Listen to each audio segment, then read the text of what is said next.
Let me tell you of the days of high adventure.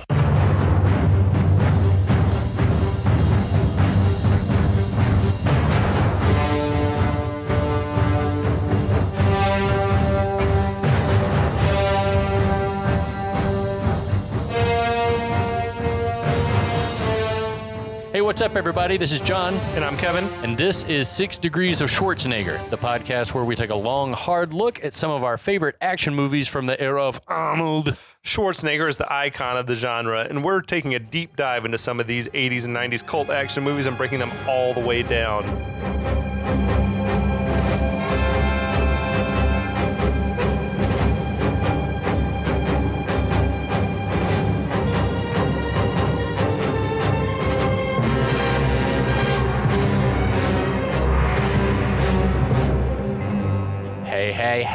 Hey. Hey, John. Hello.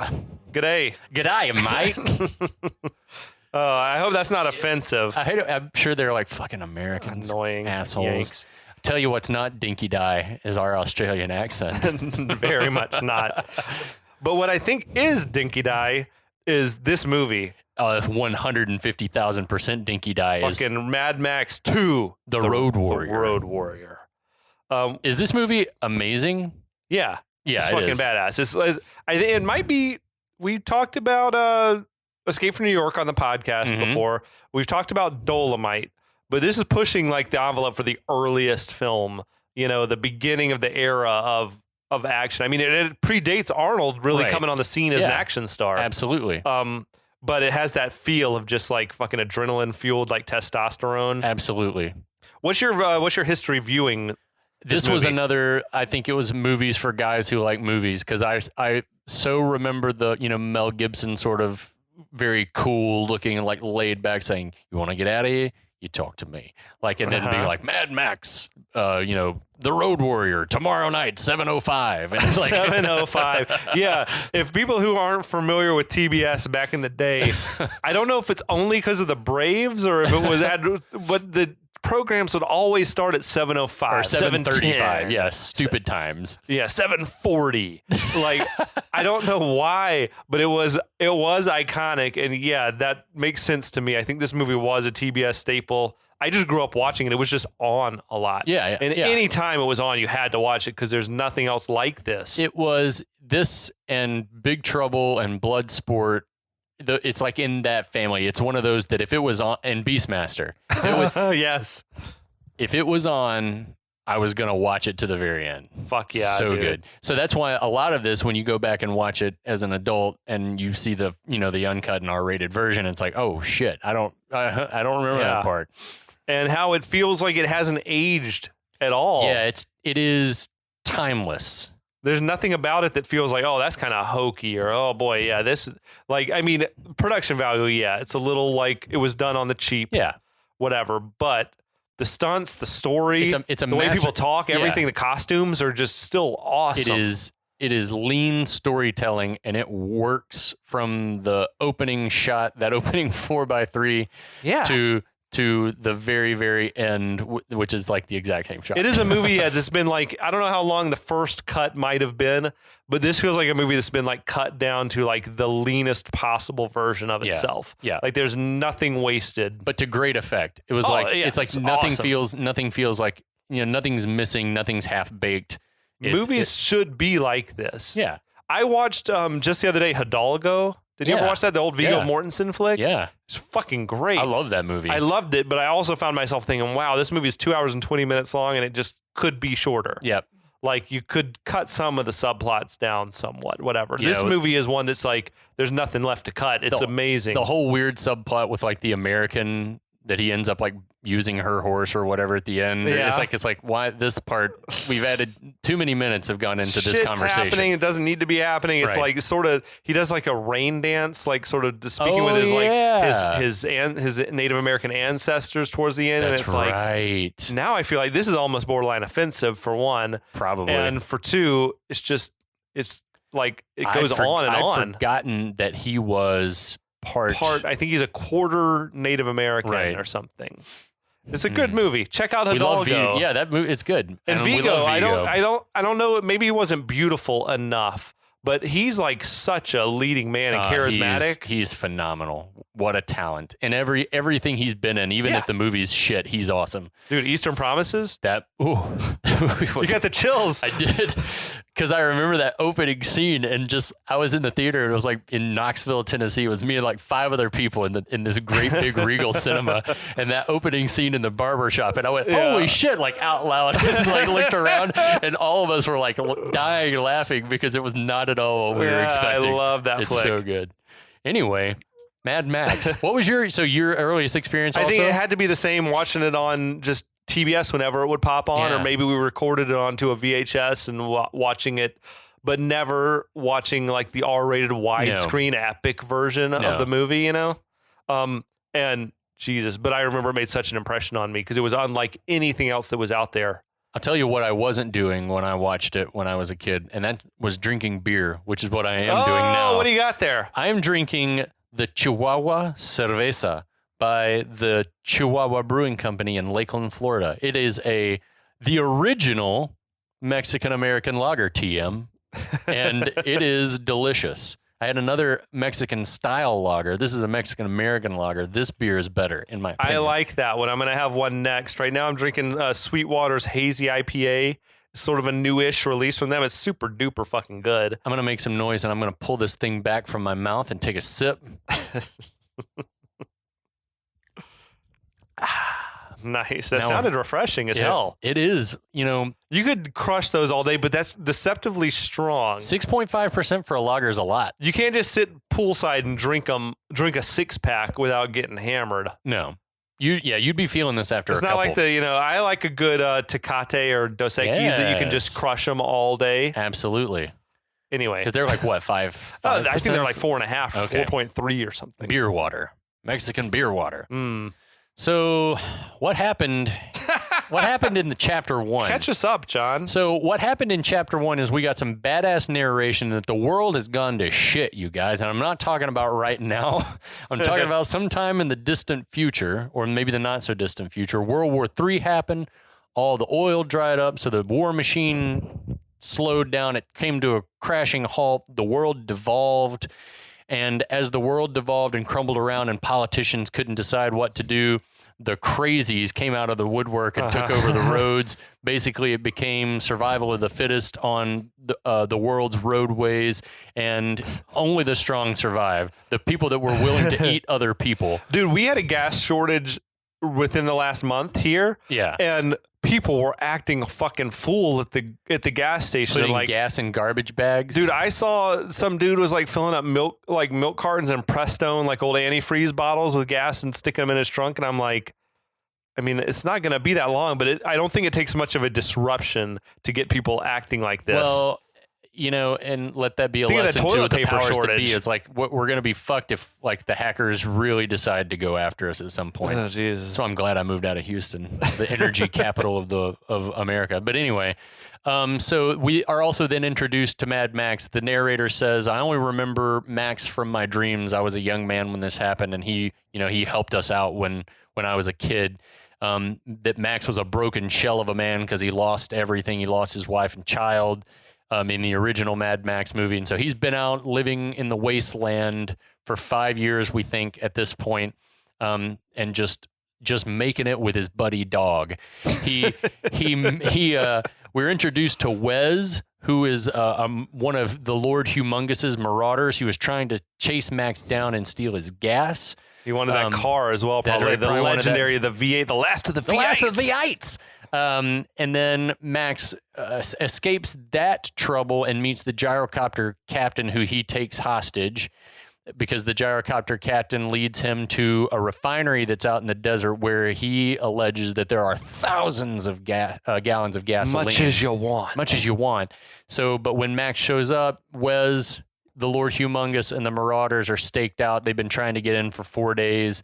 And Max has been like looking for his opening. Right. So the first chapter stops when Max is awakened in the middle of the night by the sound of sirens as the Marauders are leaving the refinery. That's spot on. And that's what happened. on. And I hold to that. I'm not going to take any of that back. So the story picks up the next day. Max, Dog, and the gyro captain are sleeping. There's a little bit of a commotion. The armored bus that's sort of been blocking the gate of the refinery compound opens, and 3 vehicles leave. They're going in 3 different directions. The noise, it wakes up Dog, it wakes up Max. The marauders who are camped out nearby, they start to scatter and like try to chase down the various vehicles. As all this is happening, a secret 4th vehicle pops out, and it goes in yet another direction. It seems to be unnoticed at first. Max moves to get a better look at what's going on, and he sees the Mohawkers led by Wes. They start to chase down that vehicle. They crash it. It's a spectacular crash. It's like viewed through binocular vision, you know? It's so cool. It's like awesome stunts in this movie that are just like treated as oh yeah, it was just something that he viewed through the binoculars. Yeah. Yeah. There's a lot of that in this movie. A Stunt. lot of interesting point of view shots. Yeah. This is an epic crash with like rollover and all that. The refiners who are in that car, they're trying to get away a little bit on foot. This is maybe the moment that we get to our view of Wes's ass cheeks. Wes from the waist down and the rear. It's sort of risque. Yeah. It's like, I don't know. It's the whole landscape is very desert. Like it looks hot as hell, but I think they filmed it in the wintertime. And I don't think they could have filmed this in the summer. By all accounts, it was just brutally cold. Yeah. And like these dudes who were clad in next to nothing were like freezing their asses off, literally. There's a sort of funny sight gag as Max is looking through his binoculars. Gyro Captain comes up and produces this like comically large telescope from inside of his jacket. It's like probably 4 feet long. Yeah. And Max snatches it from him. It looks like when he looks through it, it's like a gun scope through that thing. Yeah, it had like a crosshairs on it. Is also this amazing moment that like when Max snatches it from him and starts using it, Dog is just jumping at it, trying to like it's a game, like trying to grab at the telescope, whatever. That's so great. So Wes, he shoots the male with his little wrist mounted crossbow. Rad like shoots weapon. him like in his shoulders. Yeah, he like pins him up against the car or something. The Golden Youth is there. He's like he's got chains on and he's leashed to, I don't know, he's got a padlock on his neck. He is not Wes's adopted son, is all I'm saying. If it's weird if he's meant to be his son. He doesn't need to keep him shackled, it's right? It's very subtle. Before he even shoots the guy, there's some definite eye contact between Wes and Golden Youth. Okay. And to me, it looks like he's like asking Golden Youth, do you want me to shoot this guy? And that like you get this slight nod from Golden Youth. Like, now I got to rewatch. Yeah, it's very subtle. But like, there's definite like nonverbal communication between Wes and Golden Youth before he shoots the guy. I don't know what their deal is exactly. I like that it's left ambiguous. Yeah, it seems definitely like if nothing else, is a sort of a dominant and submissive relationship that they have going on here. Absolutely. Things are going even worse for the female woman who is with them. Like, and this, I remembered from this, like. On TBS, they just show the reaction shot from the captain. Oh, like as he's looking through the binoculars. His eyes go wide. And you kind of see that he's just like, he can't believe what he's seeing. And then, obviously they never showed it. So basically one of the Mohawkers is like seeing to her, I guess. I don't know. The rest sort of mount up and ride off. Yeah, they're like ripping off her clothes and stuff. It's not good. It was weird. It seemed like when they got on the bikes and rode off, they were riding away from the refinery. Right. Like further away. It made me just wonder where they're going. I wondered if they were going to go chase one of the other cars that were being chased. Yeah, maybe. That's almost the only thing that makes sense. Yeah. I guess Max is looking around. He sort of sees his opening. Yeah, he decides that this is the moment. This is my chance to make my approach. All the marauders have wandered off. So he runs to his car. He rides down. It seems like he was going to help the woman. Right. But he's as Gyro Captain is watching through telescope, it's sort of too late because the biker who had just been having his way with the woman then kills her. Yeah, like shoots that's the moment, right? Whereas like his eyes go wide. Like, well, even before, like when he was first looking through the binoculars, it was when they were like undressing her, like ripping her clothes off, and he was like terrified of what he was seeing. But then this moment, he's like, again, like you kind of see that the captain's got a conscience. Like he knows that what It's these good, guys yeah. are doing is not good. It was good work from Bruce Spence. Like he was Yeah. expressing a lot without words. Yeah. Is also like it's hard to believe that wouldn't be more value placed on female life in this world. Totally. Yeah. Like if nothing else, you feel like it's a woman. We got to take her and enslave her. Because and like in Fury Road. yeah, totally. I mean, it's grim and disgusting, but like also makes sense. It reminds me. Did you read The Road, the Cormac McCarthy? Yeah. Oh, Fucking hell. that baby scene. Yikes. Yeah. Woof. We don't have to talk anymore about it, but yeah. So Go read that book, you guys. That's a fucking great book. Oh, it's Cormac awesome. McCarthy, no one writes quite like him. Nope. So George Miller had said that the style of violence that he used in this was inspired by Clockwork Orange, which I can see it I can see it when I watch it. It's like the sort of reveling and enjoying and like leisurely violence, you know? Absolutely. But like overly sadistic. Yeah.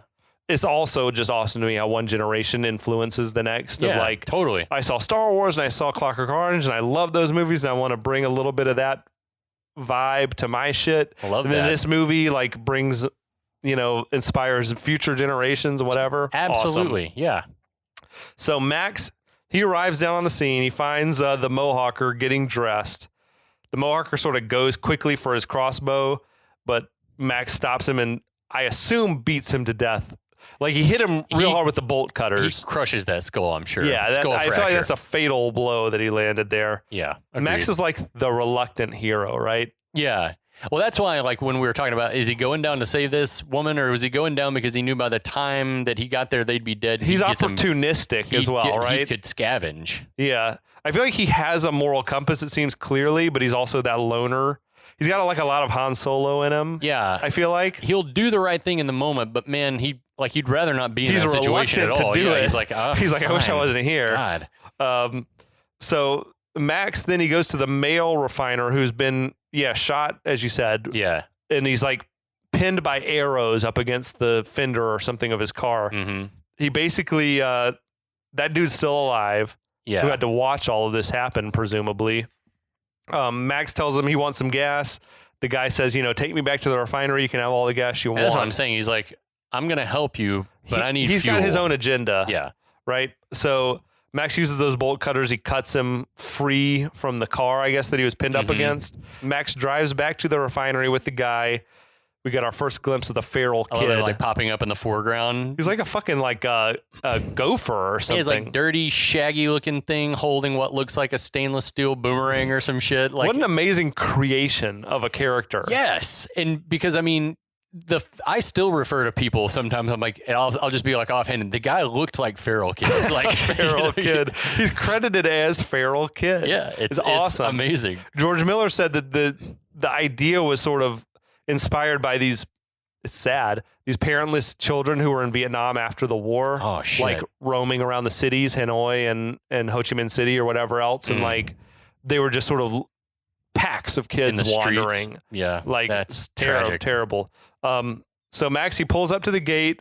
Feral Kid is like, seems fascinated by this new person who's arrived. He's like wandering alongside him, just sort of watching him. And this is like, in addition to the boomerang, we see he's got like this giant, like big ass glove on his left hand, just like huge. He's gotten maybe the most epic mullet we've ever seen on Feral Kid. It's huge. You'll see when we watch Master of the Universe, but there's a character in Masters of the Universe that has the same haircut. Oh fuck! I can't wait now. I feel like Feral Kid is basically a dog. Yeah, like he's a wild creature. I bring this note up later in the movie, in the confrontation at the very end between like the last crash, like right before the last crash. I wondered if Feral Kid, given his get up and the way he looks and stuff, had been a marauder that the refiner crew adopted. He'd been like kicked to the curb or like abandoned or something like that. Yeah. And just there's something about him that would make sense to me if he'd been like, that was his tribe. But he had been with our marauders before. But he'd gotten abandoned for whatever reason, or his mother escaped and had the baby, something like that.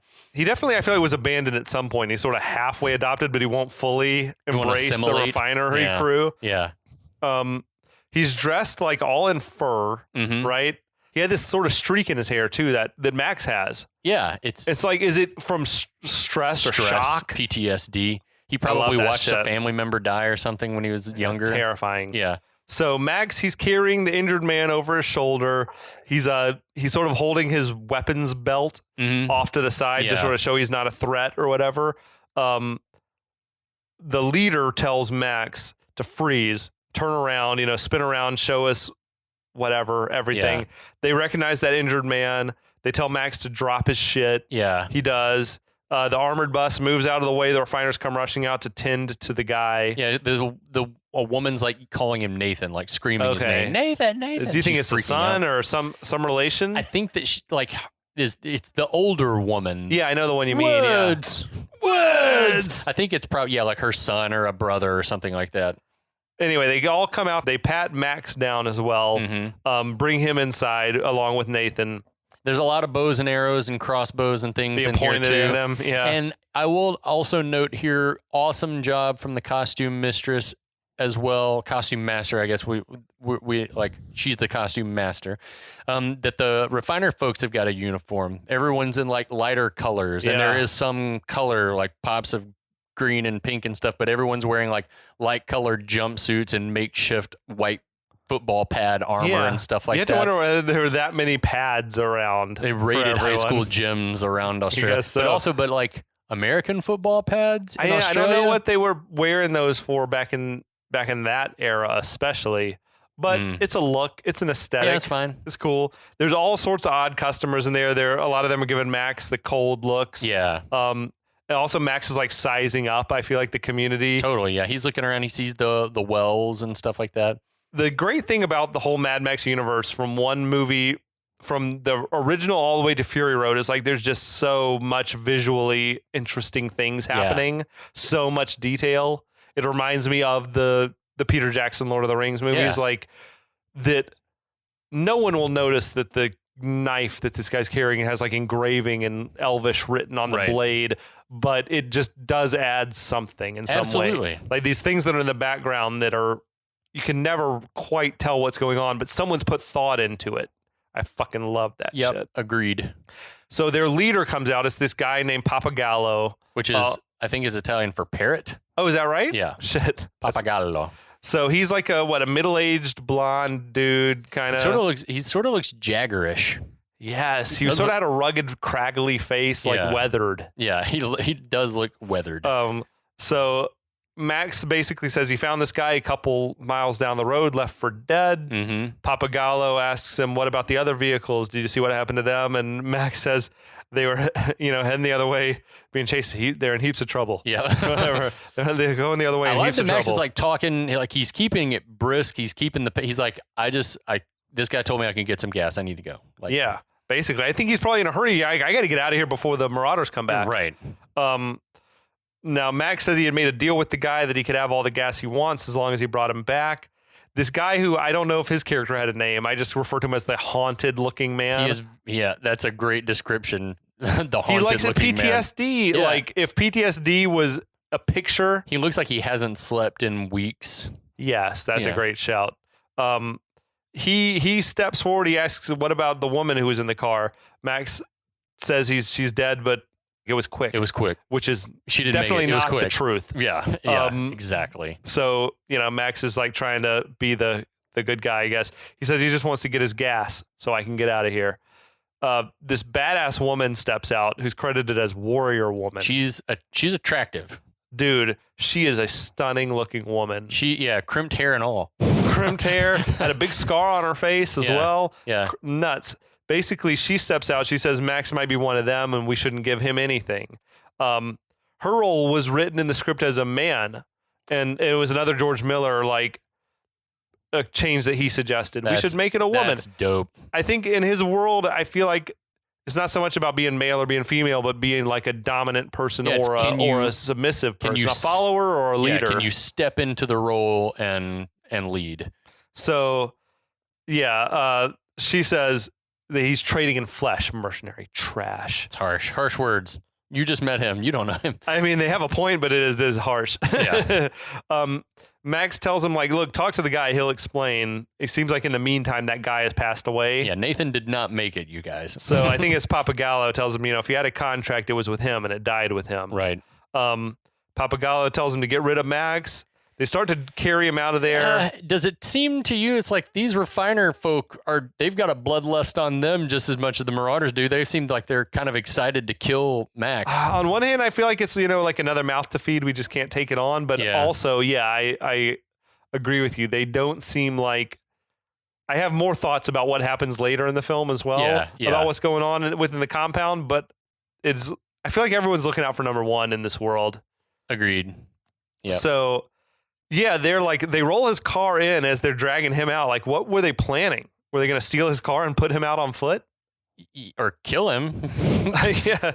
So, or maybe sacrifice him to the Marauders somehow, but they were definitely going to keep the car. I love the mechanic. He's badass. And the rig that they've got him pushing around on, it's not a wheelchair. He's like a paraplegic. Yeah. He's sort of on a harness. It's this giant mobile device. It's like they took an old tractor or an old cherry picker and it's really, really cool. He's got like his right hand man, his assistant. Yeah, gotta hand it to you, treasure. I love that. Last of the V8 Interceptors. Last of the V8 Interceptors, a piece of history. Yeah, he called Max treasure. That's amazing to me. The mechanic, he's found Max's booby trap and disarmed it already. That harness rig we talked about, it's amazing. Yeah. The production design on the movie is amazing because everything is constructed out of shit that would be found. Yeah. Well, and then also it's like that guy probably designed the thing himself, ostensibly, the character, and was like, a wheelchair is not going to work. I need to be able to be up high. I need to be able to be up low. I need to get under stuff. I need to be above stuff. And it has to look like someone engineered that shit. Yeah. I love that. I love also as the mechanic is sort of being threatening towards Max, Dog runs in and just latches onto the mechanic's feet. He doesn't seem to feel it. Right, his dead legs. That's dog assist number 4. Good boy.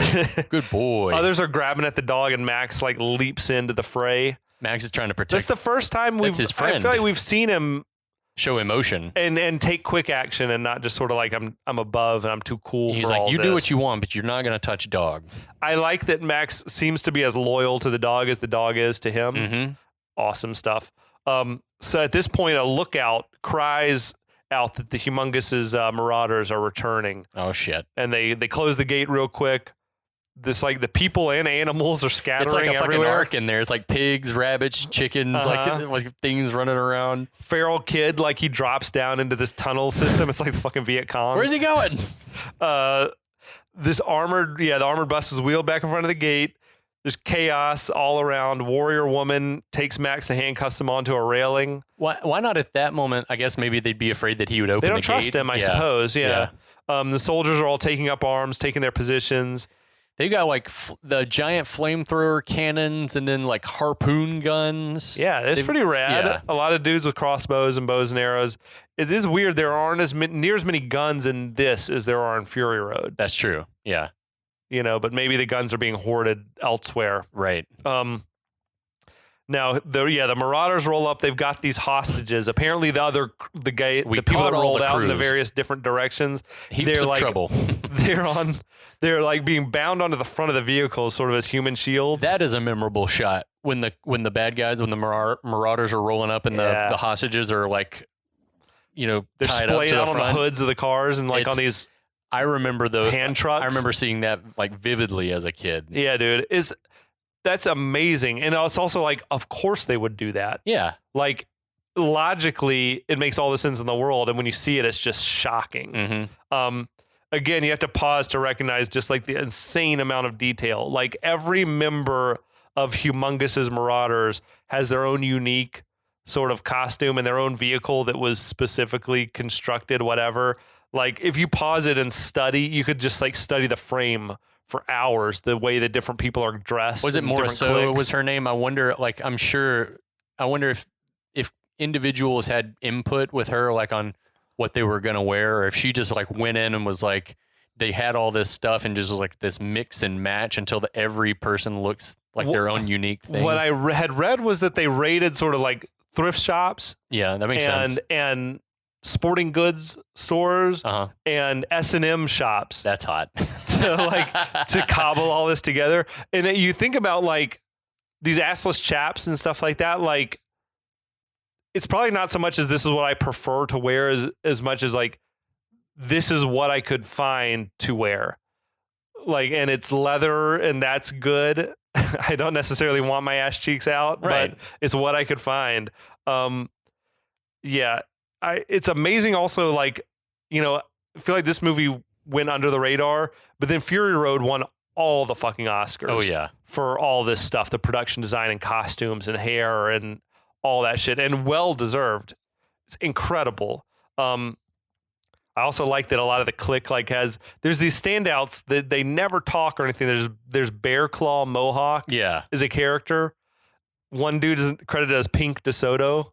The dude who drives the Pink DeSoto, and he's got his hair is pink and his beard is dyed pink, memorable. And he's like pink head to toe leather. Yeah. What the fuck though? It's awesome. Who came up with that? It's awesome. I love all of it. So as all this is happening, Wes and Max sort of lock eyes. Oh shit! Yeah, Wes like pulls out of the pack. Yeah, like you see him. He's roll got Golden up Youth on there. He kicks the kickstand down. I feel like he steps off his bike and is just staring at Max. Yeah, he like it's just a slow stand up and like there's a stare down. Dude, Vernon Wells was a striking looking man. Yeah, and his voice is crazy too. He does more screaming than talking in this, but yeah, it is such a transformation he had in the 4 short years between this and Commando. Big time. Like, he's almost unrecognizable between this movie where he's like chiseled and cheekbones and like looks like a fucking model. He's just beautiful, to Commando where he's sort of schlubby. Right. And, you know, and then now he looks even unrecognizable to either of those things. It's just the years he put a lot of mileage on. Yeah. I guess. Drank a lot. Who knows? Now we've got this guy Toady who takes the stage. He's sort of like the mouthpiece. He is. It's just interesting here that like he's like an orchestra conductor, like gives this cutoff. Think of Mouth of the South, Jimmy Hart. Yes. He like gives this cutoff and all the Marauder engines cut off at once in unison. It's amazing. He's got to introduce the Lord Humungus. It's so the cool. warrior of the wasteland, the Ayatollah of rock and rolla. I love he's like relishing delivering these lines. And he has like a fox for a hat. Yes. And some goggles. It's amazing. And like he introduces Lord Humungus. Yeah, we get that head to toe sort of pan up. Yeah. He's wearing S&M gear, man. There's nothing else to say about it. Like a straight up harness of some sort. I guess it's easy to clean yourself off at night. It's like leather with studs. If I had that physique, yeah, I might just show it off all the time. I'd never wear a shirt. Same. He's got that insane hockey mask. He's jacked to the tits. It's covering his presumably horribly burned face. Yeah, he's disfigured. I feel like none of this should work on paper, but it fucking works. Oh, yeah. All of it. Like, we're bought into this world. The Humungus, he gets on the PA, says he's disappointed that they forced him to unleash his dogs of war. It's all so fucking great. He says they're being selfish by hoarding all the gasoline. I love that he's like chastising them. Yeah. He says the scouts that you sent out said they've been planning to find a truck basically to haul that tanker. Right. But their mission is, he says, such a puny plan. I love the great use of the word puny. Yeah. He says they'll never make it out of this valley. And then at that moment, like a jackrabbit hops out and Wes sort of whirls around and shoots him with his little wrist-mounted crossbow. It's a very interesting little like moment. Wes is such a badass, man. Yeah. Toady leaps on that moment. He screams out, he's like, nothing can escape. You see? One of the hostages sort of yelling that they should give them nothing and just blow up the refinery. Shut up. Get out of here. Wes runs up on him and just knocks the guy out with a headbutt to the face. The first of several headbutts in this movie, or like just 2 that like straight up kill people. Or all this shit is crazy. So good, man. Yeah. Feral Kid, he pops up out of a hole outside. He chucks his boomerang at Wes, who sort of ducks and dodges it. Mm-hmm. It does what boomerangs do, apparently. Right. It comes back to the kid. He catches it. That boomerangs in general are just fucking amazing to me. Yeah, the physics of a boomerang is I looked up videos because I'm like, is that just like sort of a thing that people pretend like it's real? But no, like the way they're built, they're winged on one side, sort of, and they'll do a big old loop and come back. It's awesome. It blows my mind. Wes is pissed. His fucking crazy face all the time. Feral Kid throws that boomerang again. Wes ducks, but it hits Golden Youth right in the fucking head. Can we just talk about like the speeding up of the frame rate or whatever for like the action sequences that George Miller decided to do? It's cool. I feel like that was something that was done a lot in like kung fu movies and martial arts movies and things like that. And I can remember other movies where, a director employed that similar technique. But this is one that sticks out to me, like these moments in this movie in particular, where Miller like sped things up to make the action like go really, it turns really into quick. like a holy shit. Yeah, it's like fucking hell. That just happened. This boomerang's like lodged in Golden Youth's head. Thick in his skull. So Wes grabs the boomerang and sort of rips it out of Golden Youth's head. He chucks it at Feral Kid, missing just badly. As the boomerang is sort of whirling around and returning, Toady, he goes fucking out of his way to try to run after. I got it. He leaps and it just takes his fingers off his hand. And that's why Feral Kid has that gauntlet. Yeah. That like chainmail glove with fur on the other side. The gang, the Marauders, think it's fucking hilarious. Maybe they've been waiting this whole time for Toady to get injured. I guess injuries are funny. What the fuck was he thinking? Trying to catch it. Just let it fall on the ground. He's stupid. That is nuts to me. Probably on drugs. Feral Kid sort of backflips. Sweet stunt back from that into kid. his hole and scurries away. I want to know what that kid's story was at the time, like Emil, whatever his name was. What he was doing? Yeah, just like how do they find I think that? he was just had a school kid. A very specific look. He did look kind of Cro-Magnon. Yeah. Everyone, even Toady. Fucking Toady seems to see the humor in it. Yeah. Like he sort of starts smiling like, oh, I'm making the guys laugh like by losing. I feel like injuries are just a commonplace in this world. Like you lose an eye or you lose a hand or whatever and you just keep on going, I guess. Yeah. I love Humungus. No more games. Yeah. He says he has an offer for him. Wes is out of his fucking mind. He's like possessed. His lover / ward has been killed. No more talk. We go in, we kill. Yeah, that's a good impression. Yeah, it's amazing. Humungus puts him in a fucking sleeper hold. He puts him in the sleeper. Wes is just instantly repeating. He's like, kill. And then I love, Humungus has got the weird, fucking pulsating veins in his head. It's so gross. Oh my gosh. Very memorable. Delivering memorable lines. Be still, my dog of war. I understand your pain. We all lost someone we love. See, this is what I'm saying. It's Shit like that is incredible. Yeah. It's but we do it my way, and then Wes like losers wait.